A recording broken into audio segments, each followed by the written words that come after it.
Olá, turista! Olá, você que faz parte da cadeia produtiva do turismo. Bem-vindo a mais uma edição do Magazine Turismo Total.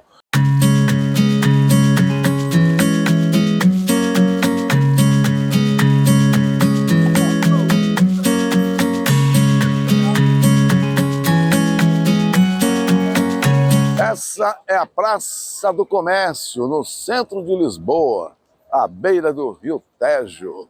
E nós estamos aqui para levar você a fazer uma viagem no tempo. Vamos visitar o Museu da Cerveja, que fica exatamente aqui, e vamos conhecer um pouco do legado dessa cerveja, dessa bebida alcoólica mais consumida do mundo, e saber um pouco mais sobre a produção portuguesa, que beira cerca de 100 espécies de cervejas diferentes sendo servidas no país. Vamos, Nelson?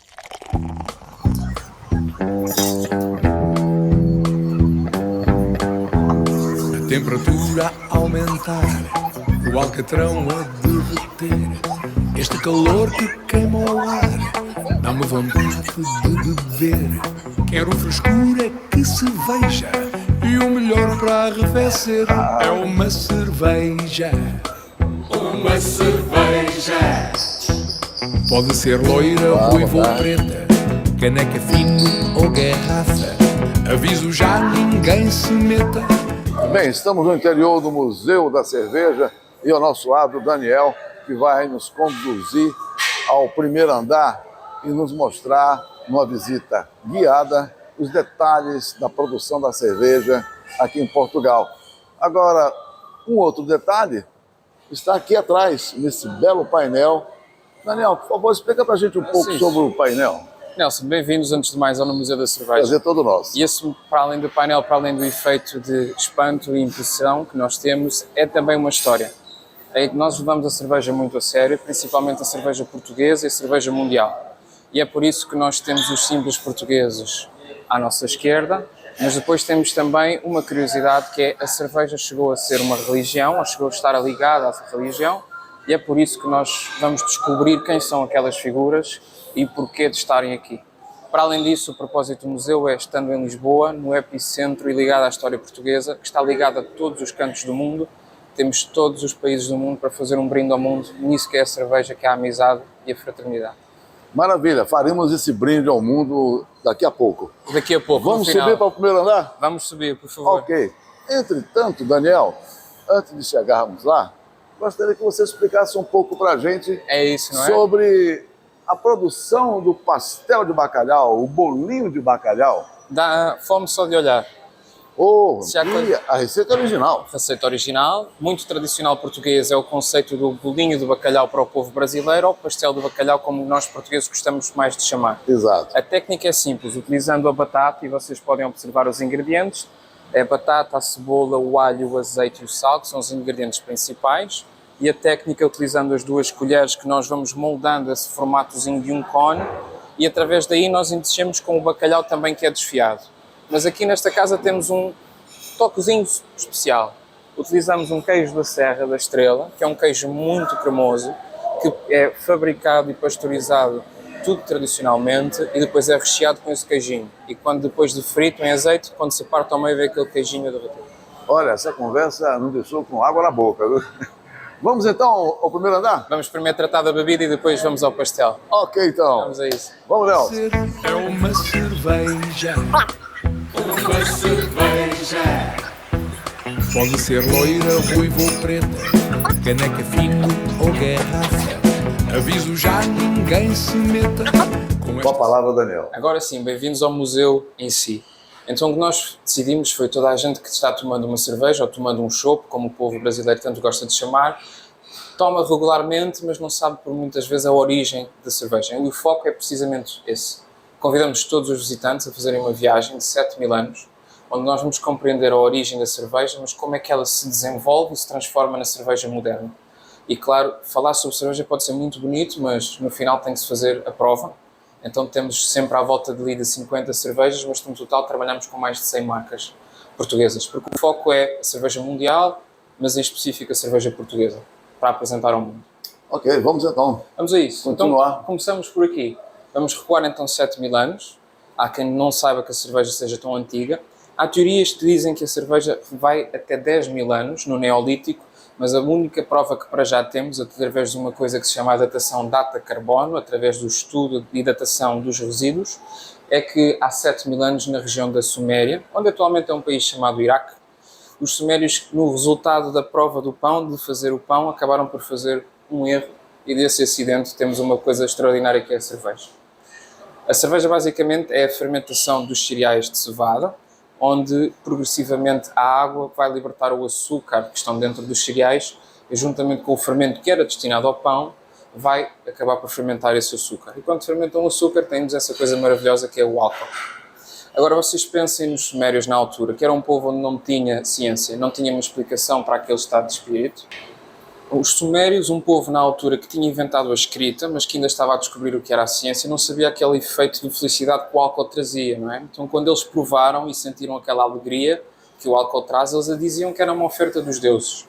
E é isso que nós temos ali naquela capela, aquelas figuras divinas, é uma homenagem à primeira deusa da cerveja, à deusa Ninkasi, porque a cerveja começou a ser feita por senhoras, mas ambos os géneros podiam bebê-la. Quando eu digo beber, às vezes em tom de brincadeira, porque era tanto para beber como para comer. A cerveja está ligada mais à alimentação no início e só os monges católicos a vão transformar para uma cerveja líquida, também ligada a Deus, mas depois já vamos ver essa razão. Ok, vamos seguir agora Vamos continuar. Agora vamos evoluir e vamos entrar dentro da Idade Média para perceber a transição da cerveja ligada à alimentação, mas numa vertente mais líquida. Porque a cerveja vai ser transformada de uma vertente mais pastosa para algo mais líquido, onde 90% da cerveja é somente água. Portanto, até se pode fazer uma brincadeira, quando estamos bebendo demasiada cerveja, é um processo de hidratação muito intenso. É verdade. Vamos ver porque é que ela foi transformada em líquido. Ruivo ou preta, caneca fino ou garrafa. Aviso já, ninguém se meta com esta sede que me abafa. O que o meu corpo mais deseja é uma lambreta ou uma girafa ou uma cerveja. Sejam então bem-vindos à época medieval, porque o que nós queremos é que quando visitam consigam, para além de compreender a narrativa e a história, é viver um pouquinho. Então por isso vamos viajar no tempo para esse período medieval, para compreender de que forma é que estes monges católicos acabam por transformar a cerveja. Porque dentro dos mosteiros e das abadias monásticas, os monges acabam por transformar a cerveja para uma vertente mais líquida, também porque vão necessitar. Porque um monge católico, a partir das 6 da tarde, tem um processo árduo de iniciar o jejum. Então vocês não podem comer nada. Têm que dedicar a vossa alma e o vosso corpo para com Deus. E eles vão fazer exatamente isso. Não vão comer nada, vão essencialmente beber. E a bebida que eles escolheram foi a cerveja. Boa escolha, por sinal, né? Uma boa escolha. Para além de alimentar, dava um estado de espírito diferente, não é? Mas é mais ligada na alimentação. A cerveja está ligada eventualmente aos cereais, a uma vertente ainda mais pastosa naquela época. Para além do efeito alegre, alimentava. E durante a noite, já que eles não podiam comer, podiam sobreviver à base dessa cerveja. Perfeito. Há uma curiosidade, no entanto. Há uma flor que é adicionada na época medieval, que ainda hoje em dia está na cerveja, que é o lúpulo. E o lúpulo, essencialmente, é aquilo que traz o sabor mais amargo que nós sentimos quando tomamos uma cerveja. Mas na época medieval é adicionada à receita para disfarçar o mau sabor que a água tem naquela altura. Porque principalmente quando as cidades surgem, as pessoas tendem a fazer muito lixo e esse lixo geralmente terminava nos rios e é aí que a flor vai fazer um papel que é melhorar essa água. Para além de dar outro sabor, o sabor mais amargo, esta flor durante a fermentação liberta a sua componente acídica e esse ácido ajuda a limpar as bactérias. É uma forma natural de purificar. Bom, qual o próximo passo? O próximo passo é perceber que ela essencialmente é fervida. Na Idade Média é a principal mudança. A fervura da cerveja, a misturação desse mosto, não é? Do lúpulo, do açúcar, dos cereais, e neste formato sempre oval que a partir da época medieval vai assumir, para que os fumos possam ser aproveitados, os vapores, à medida que a cerveja é fervida. E isso ajuda a melhorar também o sabor. Mas há uma outra invenção medieval que é os barris. Muita gente está habituada a ver a cerveja nos barris, mas não se apercebe que os alemães são a grande responsabilidade disso. Há duas cervejas no mundo. Essencialmente a primeira é a chamada a Ale, onde a cerveja vai fermentar naturalmente no recipiente a uma temperatura ambiente, 25, 20 graus, 15 graus, e a levedura está em cima. Mas depois os alemães vão guardar a cerveja nos barris, porque querem preservar essa cerveja longe do calor. E as baixas temperaturas onde os barris estão guardados dos mosteiros vai levar a levedura para baixo, ela vai fermentar só em baixo e vocês aí têm uma cerveja chamada Lager. A Lager vem precisamente de uma palavra alemã, que é Lagern, literalmente significa guardar algo. Quando vocês guardavam esses barris nesses locais mais frescos, vocês tiveram a segunda cerveja que existe no mundo. Ok. Bom, nós continuamos com a nossa visita no Museu da Cerveja aqui em Lisboa e o Daniel nos conduzindo, nos dando uma aula da produção da cerveja que todos nós apreciamos. É isso. Vamos agora sair um pouquinho da Idade Média e vamos começar a entrar no que se chama o Renascimento, em que em Portugal a cerveja vai ter uma presença maior, porque os portugueses essencialmente têm uma dificuldade na produção do lúpulo, desta flor derivada ao calor, e não há tanto cereal da cevada e do malte suficiente para pão e cerveja. O comércio em 1570 com o norte da Europa, através de uma coisa chamada Liga Hanseática, vai trazer esses cereais do norte para o sul da Europa e os portugueses vão começar a fazer cerveja. Num país de vinho, agora vai converter-se também à cerveja. Os reis e a população ficou zangada, porque quem produzia vinho via agora os consumidores a preferir cerveja. E em 1689 há uma lei que especifica que só os estrangeiros podem consumir cerveja aqui em Lisboa, proibindo a cerveja aos portugueses, para que os portugueses consumissem vinho e dessem mais força à economia. Nós não gostámos muito da ideia e em 1710 já havia cerveja por todo lado outra vez. A cerveja e o povo estão sempre juntos, não vale a pena. Vamos então perceber como é que a cerveja das igrejas e dos mercados regionais de repente se transforma neste fenómeno global. E para isso continuamos a nossa viagem no tempo até 3 invenções. A primeira é a mais importante. Louis Pasteur, em 1865, vai inventar a pasteurização, o que permite basicamente matar as bactérias que ainda estejam residentes dentro da cerveja. E depois temos a refrigeração, essa invenção que permite o armazenamento. Também temos a máquina a vapor, que para além de acelerar a produção, acelera as comunicações. Tudo o que é regional vai passar a ter a escala mundial. E vamos perceber então, e viajando até 1900, como é que se produziam nessas fábricas industriais. A temperatura a aumentar, o alcatrão a derreter, este calor que queima o ar. Sejam muito bem-vindos então à nossa fábrica.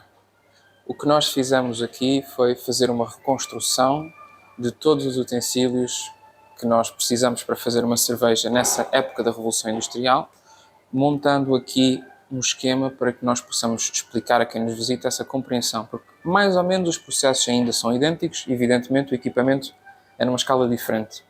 Então, até aos cereais, por exemplo, da cevada, que é o mais conhecido, depois ao processo de maltagem desse cereal, até à sua posterior torrificação, ou seja, ao tostar o cereal vamos caramelizar os açúcares e ganhar aquelas cores que nós vemos na cerveja. Depois vamos ao processo da moagem, que basicamente é fazer estes cereais mais pequeninos, vamos moer e inseri-los dentro de água morna. Essa temperatura um pouco mais elevada vai extrair o açúcar natural do cereal, o amido, para a água e as enzimas que estão dentro da água vão alimentar-se desse açúcar. Um açúcar natural passa a ser agora um açúcar que pode ser fermentado na fase final. É filtrado, o lúpulo é adicionado e agora temos o famoso mosto. E esse mosto é então fervido, as temperaturas podem até chegar aos 100 graus e depois esse mosto tem que ser posteriormente filtrado, mas também arrefecido. E é isso que nós procuramos demonstrar a quem nos visita, que as diversas etapas do arrefecimento e da filtração podem ser, por exemplo, dos 100 graus aos 50 graus até aos 20, 10 graus. E quando vocês têm essa temperatura, vocês vão extrair a cerveja para iniciar a fermentação, mas numa altura em que nós temos sempre aqueles grandes recipientes de aço inoxidável, viajamos no tempo e vamos até ao vidro na altura. Aqui é onde ela fermenta e esse mosto vai transformar-se em cerveja ao adicionarmos a levedura e a fermentação da levedura com o açúcar dá então a formado álcool que nós apreciamos. Ok. Estes processos também têm alguém que os desenvolveu e os melhorou, aperfeiçoando todas essas receitas. Normalmente os químicos, hoje em dia os mestres cervejeiros, trabalham atrás das cortinas, aqui têm um lugar à frente. reconstruímos um laboratório com diversos instrumentos para que os visitantes possam aperceber-se de forma como é que eles trabalhavam, e também uma biblioteca com instrumentos como rádios, telefones e até máquinas de escrever, porque viajar no tempo é viver esse tempo. Aqui a história ganha vida e, acima de tudo, pretendemos que o visitante normal possa converter-se também à história e à cerveja. Perfeito. Algo muito importante quando dizemos a cerveja é sempre os rótulos e o marketing. Também convidamos a perceber como é que os rótulos são feitos aos nossos visitantes, tendo uma estação de etiquetas, de rotulagem, como se chama em Portugal, e estas motos mais pequeninas, que hoje quem visita Lisboa vê as motos a fazer os trabalhos de tuk-tuk, não é? A levar Exato. os visitantes. É por essa razão também, para chegar aos bairros mais antigos de ruas mais estreitas, que elas vão ser utilizadas, mas desta feita na distribuição da cerveja no século XX em Portugal. Ok. E como a nossa visita é focada em Portugal, para além destes instrumentos recuperados das regiões e das fábricas portuguesas, convidamos evidentemente à prova da cerveja, porque a cerveja é a única coisa que se pode falar muito, mas tem que sempre provar. Então, trabalhando com mais de 100 marcas que existem no mercado português, trouxemos o mundo da cerveja artesanal para todos os visitantes e, tendo sempre à volta de 50, vocês podem fazer uma escolha que eu acho que é muito difícil, mas cada pessoa que nos visita pode escolher aquilo que quer provar. Desde as famosas IPAs mais amargas, às lagers, às pilsners, temos até uma de castanha, temos uma cerveja de uva, que a uva é adicionada na fermentação. Se gostar de vinho e cerveja, o mundo aqui vai coincidir, fica para os dois. Eu pergunto a você, e os turistas que visitam o museu, qual o tipo de cerveja que eles mais apreciam? Aqui há uma pergunta muito frequente, qual é que é a melhor cerveja que tem? E eu respondo sempre, não há nada mais subjetivo do que a cerveja. O que eu gosto é diferente do que você gosta. Perfeito. Então nós temos desde o mais amargo, vamos ao menos filtrado, ao mais filtrado, à mais textura, ao caramelizado, à cerveja preta, à castanha. Temos até uma cerveja que utiliza a semente do cacau, que dá aquele amargor do cacau. Temos uma cerveja de mel e rosmaninho, para quem gosta de algo mais doce. E o português que adora aquela famosa cereja que se chama a ginginha, fique sabendo que também é possível fazer cerveja de ginginha. Uma cerveja fermentada nos barris que são utilizados para o vinho do Porto Tony e depois tem uma segunda fermentação na garrafa. Me surpreendeu saber que da ginginha também pode sair cerveja. Aqui a fantasia de viajar no tempo também é uma fantasia de degustação. Há para tudo e para todos. Ok, maravilha, perfeito. Próximo passo é compreender de onde é que elas vêm e, obviamente, beber. Então o que nós convidamos é numa sala final, dedicada somente ao processo de beber e divertir-se entre amigos. Podemos fazer uma viagem desde o ponto 1 até ao ponto 8, em que, em jeito de resumo, um sumário, temos todas as etapas da produção de cerveja moderna, mas já que estamos a viajar pela cerveja artesanal portuguesa agora, o mais importante é descobrir de onde é que essas cervejas são. Transformamos uma mesa num mapa português e o desafio que eu faço a todos os visitantes é que, ao retirarem a cerveja dos frigoríficos, da geladeira, possam descobrir a região de onde ela originou. Aqui vocês, sem saírem de Lisboa, fazem uma viagem pelo país de Portugal. Olha aí, venha você fazer a visita ao Museu da Cerveja em Lisboa e degustar vários tipos de cervejas aqui nesse espaço realmente muito bacana, muito especial. Nelson, sabe o que é mais importante para fazer um brinde? É um bom copo. Viu que aquela ideia maravilhosa. Viu aquela parede bonita de copos? Sim, sim. Nós tivemos um pintor português que também era artesão, que era o Sr. Júlio Pomar, um grande artista, que desenhou um copo especialmente para nós. Opa! O povo brasileiro, tal como o povo português, gosta da cerveja bem gelada. Então esse copinho trata disso. Vocês têm um copo dividido em 2 camadas de vidro, em que a camada de vidro interna é muito fina, vai manter a cerveja bem gelada, e a vossa mão só vai tocar na parte de fora do vidro. Ou seja, nunca toca na cerveja, nunca aquece a cerveja. Vocês assim podem não se preocupar, não precisam beber à pressa, podem desgustar. Ok, vamos à prova? Vamos à prova, e fazer um brinde ao mundo. Ao mundo, e eu não me esqueci daquele bolinho de bacalhau, que você ficou de olho. Exatamente. Então, vamos agora provar da cerveja e também do bolinho de bacalhau que você encontra aqui no Museu da Cerveja em Lisboa.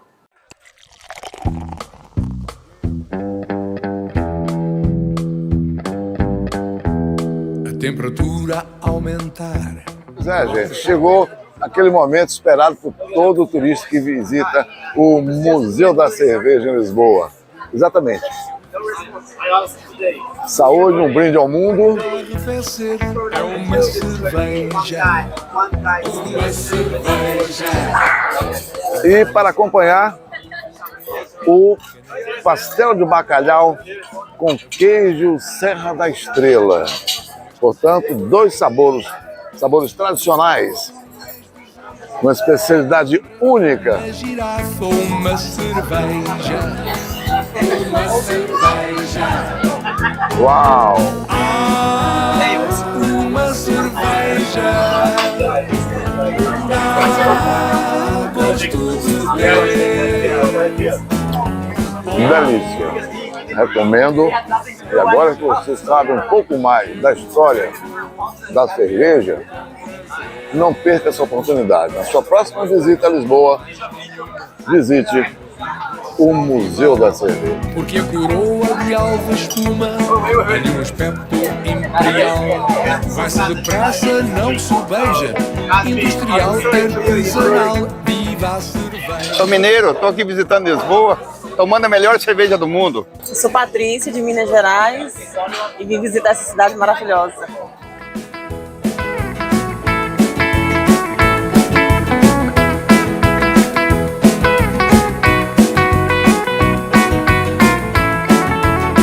Viva a cerveja! Viva a cerveja! Uma cerveja dá gosto de beber. Onde quer